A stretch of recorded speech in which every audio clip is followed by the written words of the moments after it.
Пензионери од различни делови на државата денеска се собраа пред Уставниот суд во Скопје, изразувајќи го својот став дека моделот на линеарно зголемување на пензиите мора да се задржи. Според нив, токму овој принцип обезбедува поголема правичност за оние со најниски примања.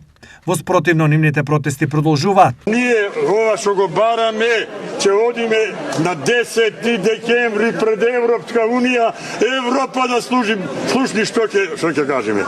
И најпослед пред да завршам, сакам да кажам, како за нив е уставно нејзиниот закон 78% да си ги покачат платите, а нашата пензија не. Тие побараа покачување на износот на посмртнината од сегашните 35.000 на 50.000 денари, како и воведување на пензионерска картичка.